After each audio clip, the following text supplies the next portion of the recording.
I dreamed about a guy in a dirty red and green sweater. He's horribly burned. Freddy was different because you got to see the actual monster. Come to Freddy. He wears a dirty brown hat. He's got a cool look. I mean, even though he's all burnt up, he's got style. He has razors on his right hand. Nobody but Freddy could have that glove. His name is Freddy Krueger. You know, Wes calls Freddy the bastard father of us all. You are all my children now. He was so bad to the bone. And he's also so easily quotable. Welcome to prime time, bitch. His commentary became like the main attraction. How's this for a wet dream? He wasn't hiding behind a mask. He was being sassy. He was playing with these victims. Let's get high. I mean, did anyone ever think that movie was going to be a big deal? Not really. It's just a marvelous creation by Wes Craven. So iconic. Never going to look at a red and green sweater and think Christmas anymore. I only think Freddy Krueger. He'll be scary forever.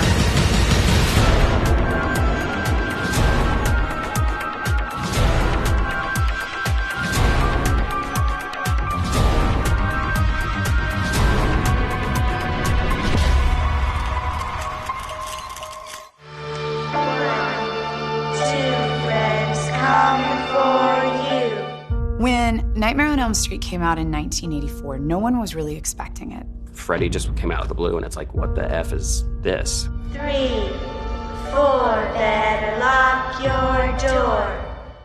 The idea that someone in your dreams is going to kill you, I just don't think that idea ever becomes not scary. And that's Freddy Krueger. 5, 6, grab your crucifix.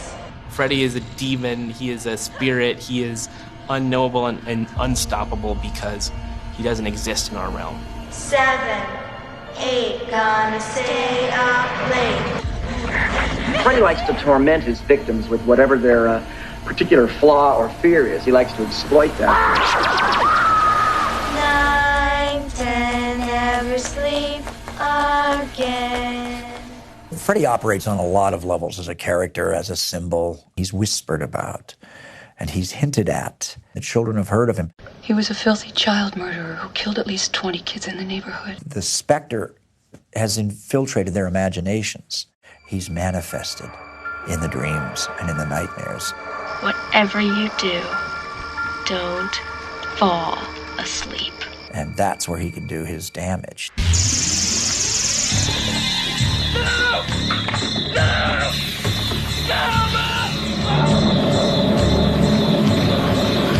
There's something horrific about having a mask on that hides all features. You know, you don't know what's behind it. But I think the better horror icon is somebody like Freddy, who's got a backstory. He was a child molester killer. He gets captured and tried and let off on a loophole. He gets out, the parents go after him, and they burn him alive. And then his ghost essentially comes back and, kills all the children on Elm Street. The beginning of Nightmare on Elm Street really came to me with a series of articles in the LA Times about young men who are dying in the middle of nightmares. The famous case was about the young boy, teenager, who died and he said I'm having these night terrors, and had a coffee pot and was trying not to go to sleep because he was afraid he was going to die in his sleep, and everybody was like, you just need to go to sleep, like you're overtired. And he died in his sleep. So it was clear this guy saw it coming, knew what was going to happen if he slept, tried desperately to stay awake, and I just thought, wow, it moved me. I think that really blew my dad's mind. He had crazy dreams. He was really driven by his own demons. And I think when he heard about that kid, he thought, that could have been me. Tina, she dreamed this was gonna happen. What? She had a nightmare that someone was trying to kill her. Freddy's origins, they're sort of multifarious. There was a kid named Freddy who was kind of my nemesis in elementary school, and he was a big kid and he would beat me up. So the name Freddy to me was like one of those names that just brings up all these bad memories, And then there was this incident, this kind of famous incident now of myself as a child. I'm lying in bed at night. I crept to the window, and there was this man, overcoat and that sort of fedora hat, and somehow he sensed that somebody was watching. He looked right up into my eyes, and I was just more terrified than I can ever remember being. The thing that struck me most was that he had a lot of malice in his face, and he also had this sort of sick sense of humor about how delightful it was to terrify a child. So that was kind of the look. And then what would the weapon be? Friday the 13th had already been out, and Halloween, so there was a lot of killers with masks and with some sort of an edged weapon. So I said, okay, what's the earliest weapon that mankind might have been afraid of? And well, the weapon of an animal. So I said, okay, it'll be basically a hand with claws on it. Perfect. Who are you?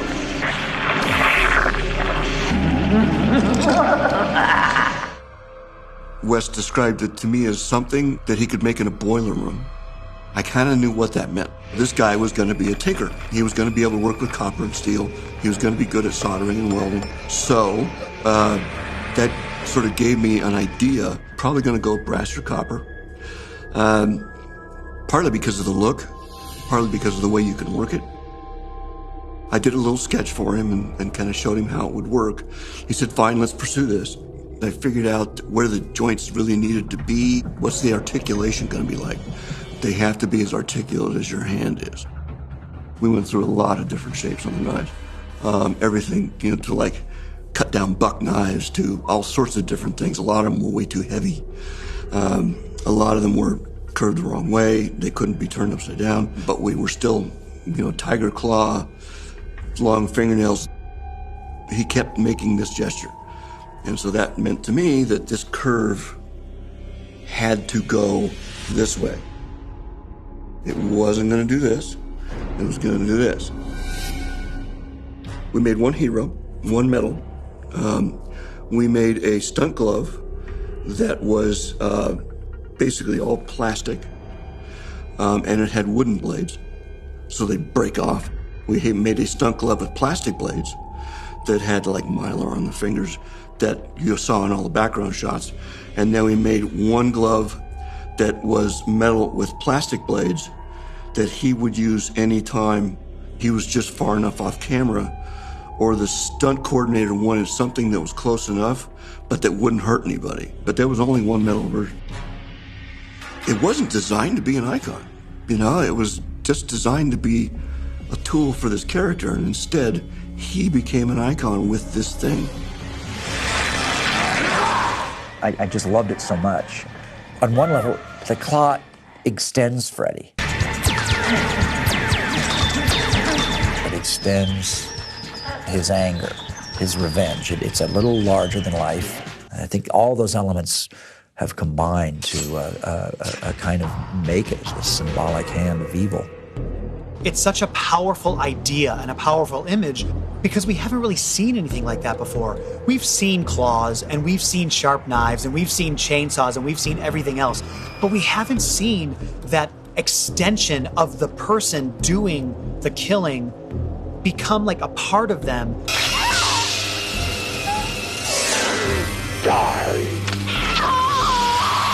How the glove transformed me, how the glove affected me was it's heavy.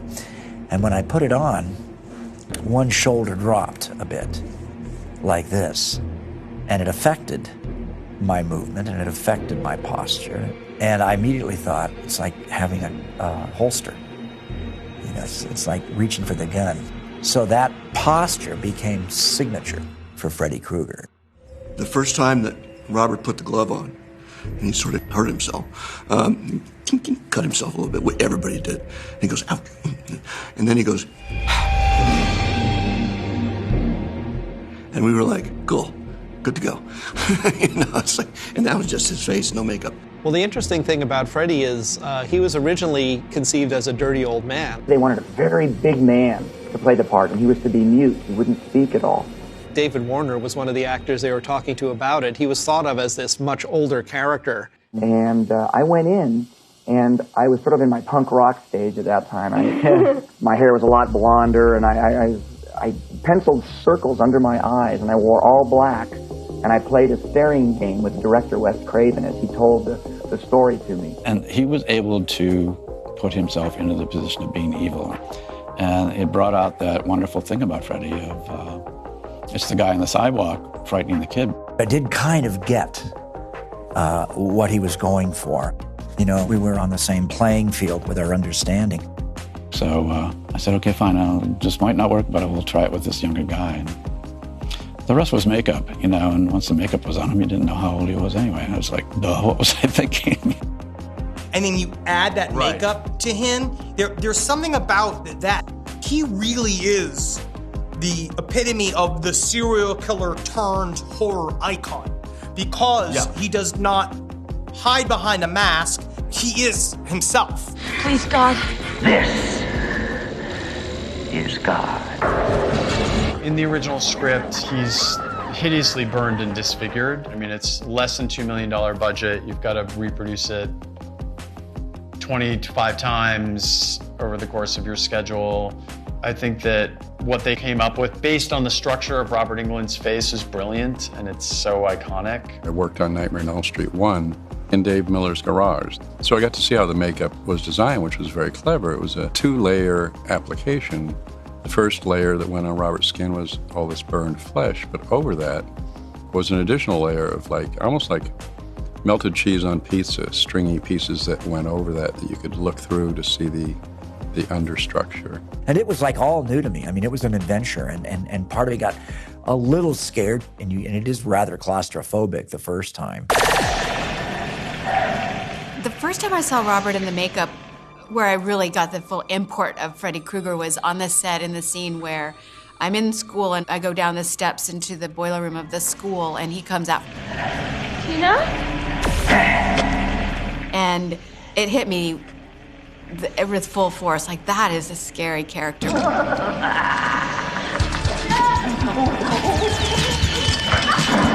But up until that moment, I hadn't really given much thought to Freddy Krueger. I didn't really think the movie was going to make him into a star. Let's face it, your nightmares are just your brain turning on yourself. It's all of your intellect and everything that you know and fear about the world turning on you. And I think that's who Freddy is to Wes. This is the kind of dark side of his brain, carried by Robert Englund, who brought his Shakespearean wherewithal and his wit and his talents to create an incredibly scary and yet compelling and charismatic character. Everything about that character, from the way the makeup works to the way Robert speaks, it brings that character to life in what is probably the most terrifying way they could have. Freddy wasn't functioning like the other ones because he was not a corporeal slasher. He was not just some deranged madman who was taking down people at a camp. He functioned differently. He had a mythos to him where he was hunting in dreams and there was no real clear-cut way to kill him.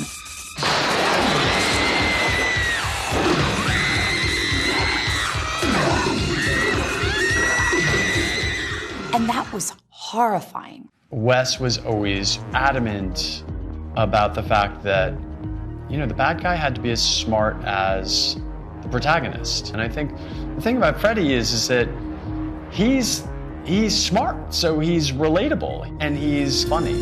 How sweet, fresh meat. Freddy has it all, man. I mean, he's just the coolest monster. He's the coolest bad guy ever. He moves well, he's got all these kind of great poses that Jason never had. I mean, I love Jason, but sorry, Jason. The whole Freddy Krueger's, thrust is about killing these kids with this sense of glee. He will throw in these one-liners as he's killing you, as he's about to kill you, or after he's killed you. And he wants you to know that he enjoys it. Bon appetit, He loved Freddy for his comedy and his timing. want to suck the face? No. Freddy was a character who didn't rely on his size. He didn't rely on his speed. He was toying with people psychologically. Welcome home, Darren. Look familiar. Freddy is in there with those private thoughts, those private fears. He knows what makes you tick. Let's get high.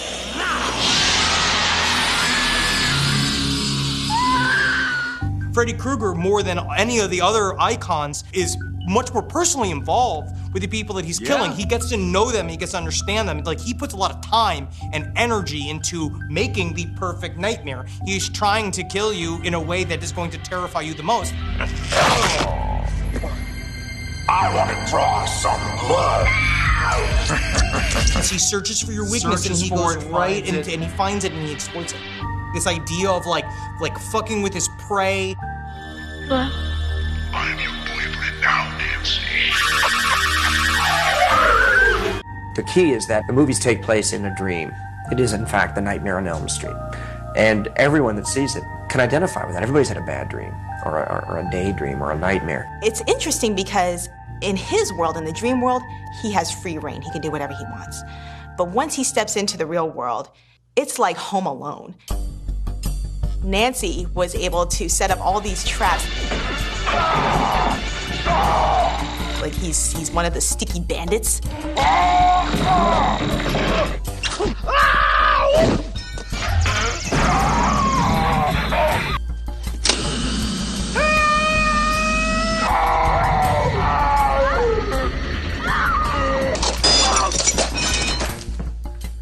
It's ridiculous. The idea that we grow up with is, oh, there's a monster under my bed. There's a monster in the closet. Well, you just go into bed and you put the covers over your head and you close your eyes and it's all going to be fine. But that's literally what's going to kill you in Elm Street. All day long I've been seeing that guy's weird face. And hearing those fingernails. Fingernails? That's amazing you saying that. That made me remember the dream I had last night. And I think everyone found that idea so fresh and exciting and invigorating and terrifying. This is just a dream. He isn't real. He isn't real. Wes came to New York to do all the post-production for Nightmare on Elm Street. My sister and I went to visit him one weekend. He's like, meet me at the editing room. So we go up to, Times Square. And he's like, we just put together a cut and it's like, I really don't even know if we have a film here. I mean, honestly, he was very unsure about it. Did anyone ever think that movie was going to be a big deal? Not really. Bob was hoping it would make $2.46 for the company, so the fact that there were articles written, actually in the New York Times. When I really sat in a movie theater and watched it with an audience is when I saw how other people really responded to it. And it was fabulous because everyone just was yelling at the screen and screaming it. The characters did not don't go in the basement, and I realized that this was a new age. Like, this is horror movies, different than regular movies, and everyone's there to have a great time. Our first weekend, Wes called me and said we just kicked Beverly Hills Cop off the top spot. And I'm like, you're kidding me. What is it about this thing? I know you're there, Freddy. Freddy Krueger does not really appear in the advertising of the first films. You saw the glove in the posters and in the newspaper ads, but by the time the second film came out, he had really taken hold and they were putting him front and center.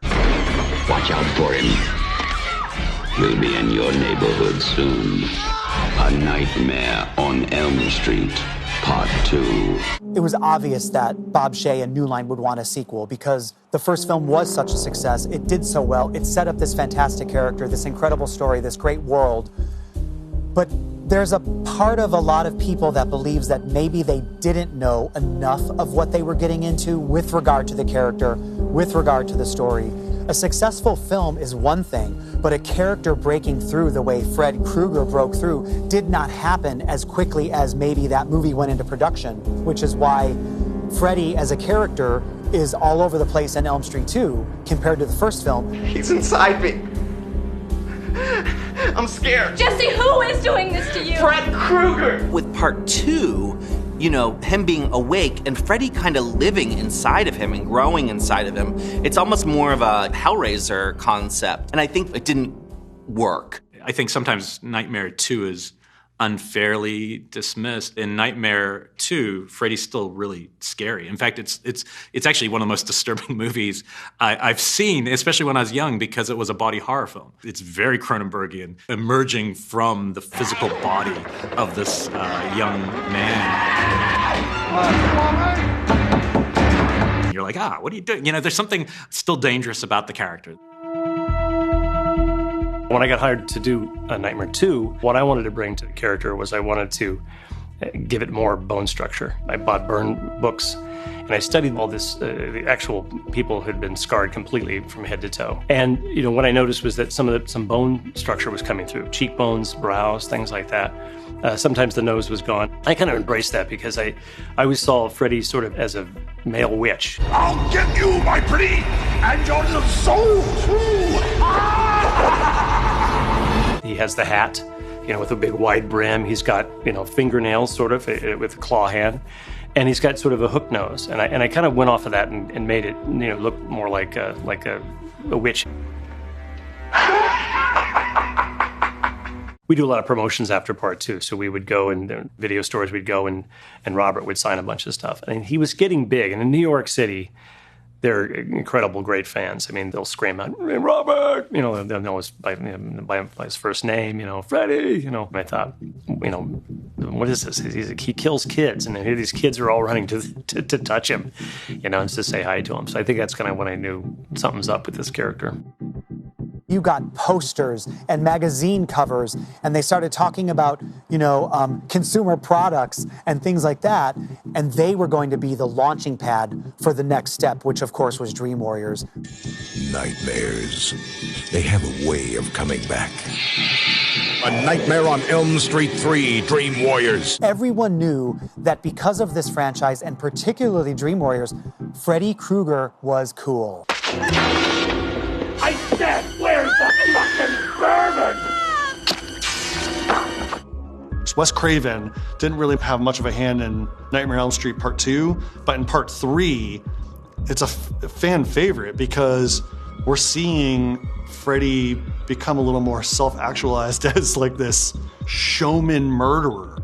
A circus needs a ringmaster, and that's what Freddy became. He was our guide through all this kind of stuff, making the jokes about them.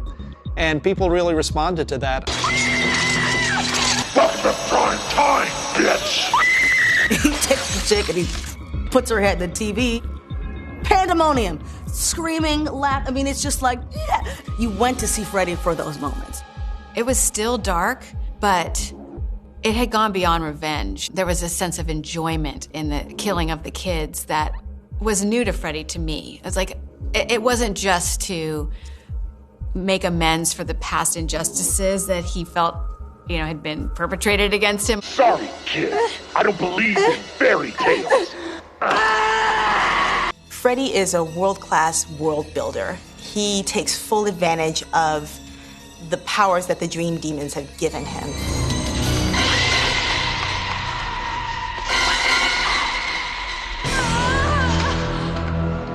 The fact that he is limitless in his powers also means things keep getting bigger. They get a little more sensationalized. They make jokes and put them on TV and talk shows in the movie. Can I ask you something? Certainly. Who gives a fuck what you think?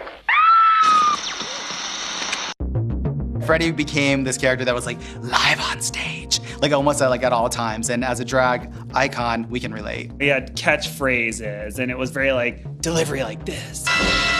What's wrong, Joey? Feeling tongue-tied? Well, maybe at first you don't realize what a huge imprint and what a huge impact your character is going to make. But then I think they quickly realize, like, we've created like a horror icon. He was ready for prime time, bitch. Nightmare 3's the total grosses, so to speak, are now over 40 million. It scored the biggest opening for any independent film ever. Why? Why, you ask? Freddy Krueger! That's why, sucker! When that hit, and it was a huge hit, it made more money than the first two. It was like, all right, now we know what this is. It's Freddy and teens. Boom. let's go forward. Believe it or not, some people still don't recognize me. That's why I carry this. He was doing MTV spots, music videos, you name it. Freddy became this huge mainstream success. 80s horror characters stopped being relegated to just what we saw on the silver screen. They became pop culture phenomenons and celebrities of their own. You would turn on MTV and Freddy Krueger, not Robert Englund, but Freddy Krueger would be hosting a block of music videos. Right now, it's Los Lobos with a case of those shakin' shakes. And don't even get me started, with Freddy's phone sex line. So dial this number now if you dare. Tell him Freddy sent you. I know you weren't supposed to call him and jerk off, but it was all set up like that, right? $2 the first minute, 45 cents each additional minute. Children, get your parents' permission before you dial. Freddy just became this merchandising monster. He had 1-900 numbers. He had his own TV series for a little while. Remember, we make house calls. As the editor of Fangoria, I knew every time I put him on the cover, that issue was gonna double in sales. We did spin-off magazines, licensed magazines. It was Freddy. That's kind of maybe what pissed the readers off. He no longer belonged to just the fans. Now, mainstream America embraced Freddy. We loved Freddy from the beginning. We subscribed to Fangoria magazine. I had every issue. There's this point when something becomes too popular and all the dickheads that I hated, started being Freddy fans. And it was like this thing that was mine, this thing that was uniquely mine. And the other people who loved it were like me. When it became so popular that Freddy was hosting shows on MTV, I have to say I resented it. I mean, it probably made the character much less terrifying, but he had to do what he had to do. I'm sure he was like, how do I rise to the occasion? He was just a complete success in every pop culture way you could think about. I mean, limousines with rock stars, going places and having a great time. You see in the next couple movies, it was always like, let's copy the 3 formula. Let's showcase Freddy. How's this for a wet dream? 4, The Dream Master is my favorite because it had jokes, but it was also weird and it was also just kind of really exciting to me. Freddy was not just the funniest, but Freddy was also the most maniacal. He was so in charge of his universe, and when you were sucked into it, anything that could happen did happen.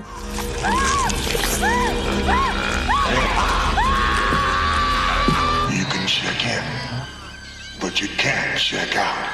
They check in, but they don't check out. It is incredible. I think it may be the only franchise where the box office went up with each successive film for the first 4 films. Each of the first 4 films made more than the one before it. Oh, and a movie will cheer you up. What are you saying? Nightmare on Elm Street 4. You have to see 1, 2, and 3 to appreciate it? No, Rose, it stands alone. By the time you get to comic book Freddy in the 5th one, the subtlety was gone. And the subtlety is what made it scary. Faster than a bastard maniac. Told ya, comic books was bad for ya.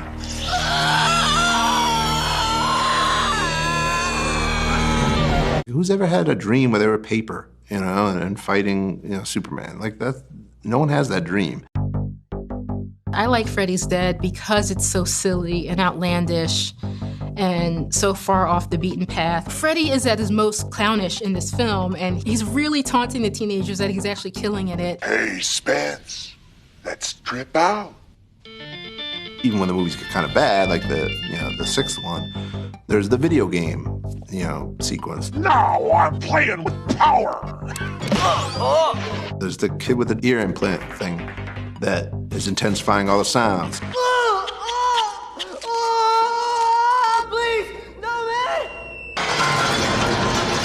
There's a whole big thing to it that kind of, they could do anything, This is my dream, and I do what I want. Might be your dream, but it's my rules. You do get a very specialized way of death, that's for sure. Nice hearing from you, Carlos. This is where it turned into Freddy's sitcom. The whole thing, it has punchlines like sitcoms. You could put a laugh track behind that movie, and I think it would make a lot more sense to people. But that said, it was not well received. Questions? Yeah! What are you on? Looks like a frying pan and some eggs to me. Freddy's Dead was, I think, the low point of the series. Kids.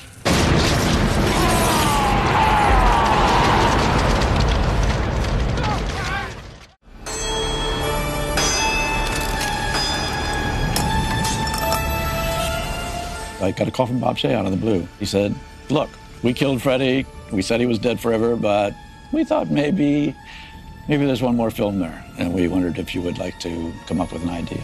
I'm sure people ask you this all the time. Is Freddy really dead? Of course he is. Freddy's dead and gone. It sort of came to me in a bolt. We all have these incredible stories about how this movie changed our life and how we've not been able to shake it in a sense. What if we did a film about everybody involved with the film? He just started thinking about Freddy and what it had been to him and how it was now kind of torturing him because he didn't know where to go with it. It's like it's killing me right now. I can't, look, Freddy's, and then you're like, wait, Freddy, me, killing, wait, yes. When he finally thought it out and really thought about this idea of having it be Heather Langenkamp as this, actress who played Nancy getting tortured and haunted by Freddy Krueger, he must have been so excited. He came up with this superb idea. How would you like to join us in the definitive nightmare? I thought you killed Freddy off. Well, we did, but the fans, God bless them, they're clamoring for more. It's going to be about horror and horror movies and Hollywood and how they affect the popular culture, and I count me in. New Nightmare was meta horror before meta horror became a big thing with Scream.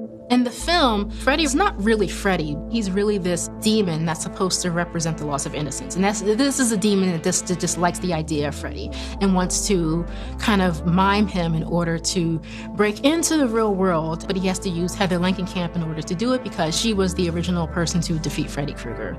I think they'd like to see us together again. In what, a romantic comedy? Just because it's a love story doesn't mean you can't have a decapitation or two. At some point, there's a choice that is made.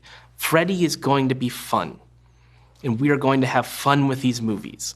And Wes Craven has to bring that back in New Nightmare and say, actually, this guy is gross and disgusting, and he's a murderer, and he killed a bunch of children. It's not fun.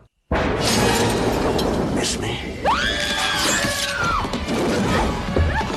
Wes coming back to make that character not just scary, but self-reflexive, to make it about the creator's journey, to have Robert Englund playing himself, to touch on some of the very real trauma that Heather was having in real life.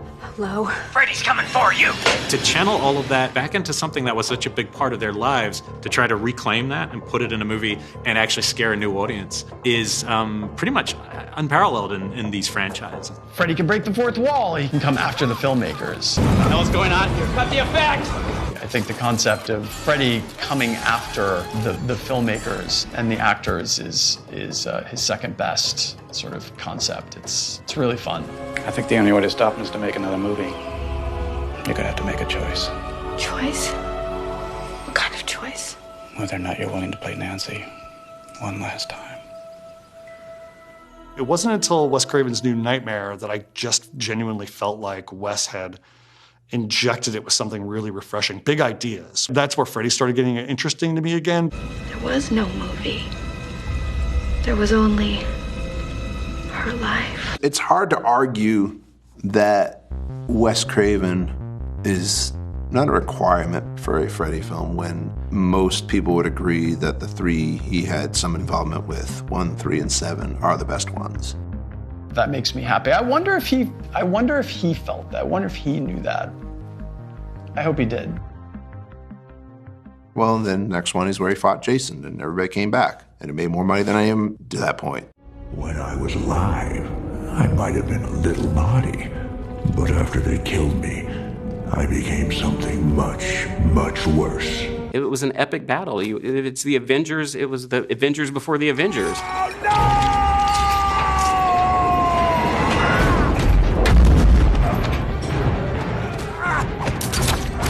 it shouldn't be surprising that that character versus Jason became the kind of icon of the 80s and 90s that he became. Freddy vs. Jason has been incubating since the first 14-year-old boy came up to me and said, dude, like, you think you could kick Jason's ass? That's really a fan-inspired film, and that's probably one reason it did 100 million worldwide, but it's just a fun movie. When a film starts to create an event, which Nightmare did, because of Freddy Krueger, it becomes a group event, and people want to be a part of something. Nobody actually loves Freddy Krueger in the sense that they're like, I want that man to be my father or best friend. You love him as an idea, a concept, a piece of amusement, and ultimately as the character becomes more legendary, more iconic, you love him as a piece of pop culture that's become a part of you, a part of your life, your life's experience. The Freddy phenomenon, I look back and I'm like, that is weird, man. I mean, I wouldn't have questioned it at 8 or 9, you know, but now I look back and it's just like, why was there pajamas? There were things like toasters that imprinted the face of Freddy. I really liked the lunchbox with the thermos inside. I wanted the toys of a guy who was murdering kids like me. I had trading cards with Freddy on it. I had a shirt. I wanted to dress up as Freddy. I had the glove. And from that, we get the sexy Freddy costumes, and we get the red and green mini dress with the, like, perfectly put slash marks right across the breast, which are very sexy. Sexy damn Freddy Krueger. Anybody who thinks they're above it hasn't found themselves on Halloween realizing that it's actually kind of perfect. Like today, I still, dress up as Freddy Krueger as a 46-year-old man. I do my Peaches version of it, of course. Today we have like Nike making Freddy Krueger sneakers. You could take those colors and those patterns and you can put them anywhere and you know that they are Freddy Krueger. They're so iconic in those positions. I think that they're always going to be able to be referenced in fashion and pop culture because they're so developed. We know their entire history, we know their wardrobe, and I think that that's something that you can't escape. It's just that sweater and hat combination looks exactly like Freddy Krueger. Wow. Oh, yeah, that did not cross my mind. The iconography of Freddy Krueger will stay with us for a long time. But Robert Englund embodies Freddy. And he was who we identified with. And he evolved the franchise. Robert is so tied into Freddy, they try to do a reboot. I don't know, Jesse. You think you could turn back time? Answer me! No. That actor's a brilliant actor, but he just isn't Freddy, It was dead in the water because the character just didn't have the same life. Fuck you. Ooh, sounds like fun. It doesn't have the thrill, the relish, the charm, the charisma, the little extra Freddy sparkle that made us fall in love with him in the first place. I'll see you in hell. Tell him Freddy sent you. There's something so iconic about Freddy that stands outside of the films. I thought I was doing a pretty damn good job here. No, you're great with the knifey hands and the melting candle face. Get ready to taste your own blood.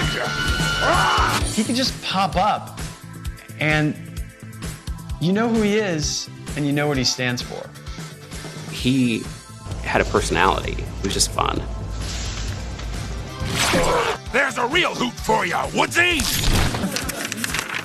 You pasted my head on Freddy Krueger's body? You could turn on TV and see Freddy in incongruous, very weird, mainstream situations. Every Halloween I tell him the same thing. You can't bring weapons into the office. I made this for you, Uncle Robbie. Oh, thanks, Freddy Krueger. Just who are you?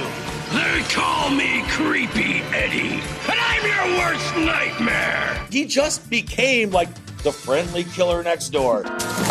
Say your prayers, Simpson. How do you spell your name? Krueger, with a K, like Freddy. I'm Scary Terry. You can run, but you can't hide, bitch. Freddy has become a part of American mythology. Krueger! Well, it ain't Dr. Seuss. 20,000 years from now, when they look back on our fallen civilization, they'll remember Michael Jackson and Freddy Krueger and George Washington. I am eternal. Because I don't know that anyone can remember Fred Krueger as one thing, because he's been so many different things. He has been a scary in the shadows guy. Fred Krueger has been an in-your-face, wisecracking MTV generation roller coaster ride. I'm here to help you. Help yourself, fucker! He has been the evil entity that is coming back through a child to destroy all of us. It's a And I think it's what we put into that character that we're ultimately going to get out. I literally ask myself the question, why do people love this franchise so much every day? And every day I come up with a new answer for it. What is seen is not always what is real. I mean, whoever would have ever in my wildest dreams thought anybody would ever remember that role, let alone, ask me for an autograph about it. So I think your legacy is sort of determined by other people, which is kind of creepy when you think about it a little bit, but I'll take it. I want to thank the fans for their loyalty. Freddy's been very, very good to me, and Wes taught me to respect the genre, and I'm glad I listened. It's really a profound, enigmatic sort of phenomenon that, even though I was kind of the originator of it, I have no idea exactly how it worked. Freddy will always exist because we dream, don't we? So he'll always be there. He will. I feel like Freddy fandom gets refound every single day. Every generation, Everyone I think, will is going always to love re-pick up Freddy. Freddy's my first horror love. The very first thing that scared me, really scared me, nightmares for months, that turned into a deep and abiding love over time. You shouldn't, but you kind of just can't help it. I don't think he's ever become less scary, actually. He's just become kind of more crazy scary to me. I don't think there'll be another character like him. Freddy came into my life. I didn't come into his life. I believe that Wes Craven let him out of a cage somewhere, or this spirit out of a cage somewhere, and I collided with those atoms. Freddy's the only icon out of all of these, as far as I'm concerned, that could get laid on his own. Well, I don't know about that. I really do think that he's a janitor. Not to malign janitors, but it's not like... I'm talking about post-death. Again, I feel like pre-death and post-death for all of these people is a big game changer. He opened up his shirt and it was all the screams Chicks and the souls. dig it. They love body mods. They do. Boys love them too. Okay. Freddy Krueger is charming. I love his hat. If he wants to be charming. If you really got into the idea of he can make a jacuzzi into a big mouth, that's fun. Well, if he wanted to use his powers for good, I suppose that's true. Yeah, if he decides he just wants to see what it's like to date, he'd do very well. I don't know. There's something about not being able He's to a funny guy. He is funny. Pickup artists always talk about wearing a big hat in order to get attention at the bar. Yeah. So he's got the big hat, so girls are already asking him what's up with the hat? And he's just like, I kill kids. And they're all like, oh, you're hilarious. You're funny. Yeah. And he negs them a little bit.